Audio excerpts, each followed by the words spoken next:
one.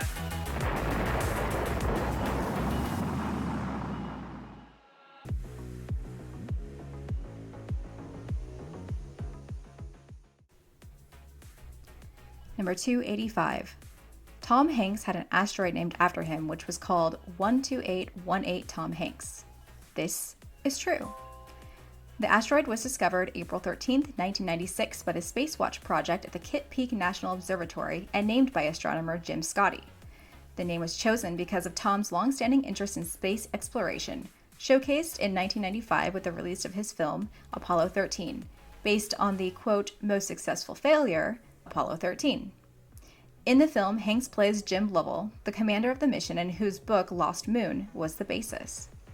If you're not familiar, April 11, 1970, Apollo 13 launched, intending to be the third lunar landing mission. However, 2 days into the mission, April 13th, a routine stir of an oxygen tank ignited a damaged wire inside of it, causing an explosion that vented the contents of both service modules' oxygen tanks into space. The explosion disabled the electrical and life support system, forcing the crew to shut down the command module's systems to conserve its remaining resources for re-entry. The 3-man crew then transferred to the 2-man lunar module as a lifeboat.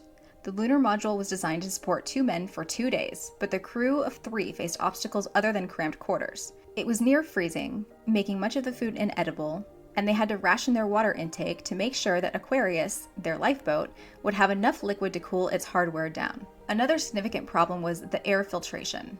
The filters used in the lunar module were different from the ones in the command module, so Mission Control had to walk them through alterations using a plastic bag, cardstock, a spacesuit hose, and duct tape. The weary crew traveled around the moon, using its gravity as like a slingshot, and its own boosters at prescribed times and amounts, which was able to shave nearly 10 hours off their journey back to Earth. A few hours before re-entry, the crew ferried themselves back to the Odyssey, jettisoned the other modules, and readied themselves and the craft for splashdown.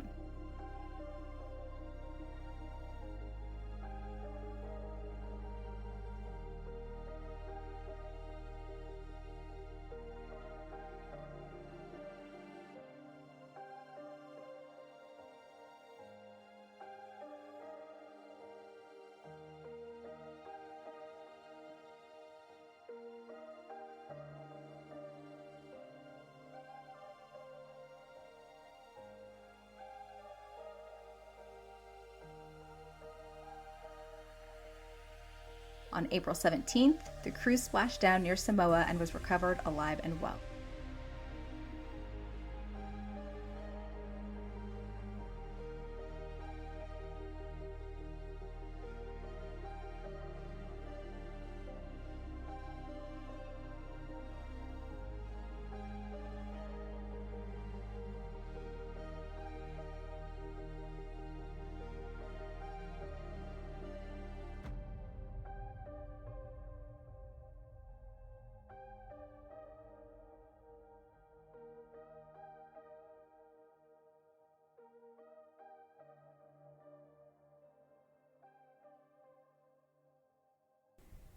And if you haven't seen Apollo 13 or you haven't learned anything about it, you definitely should. It is really, really cool.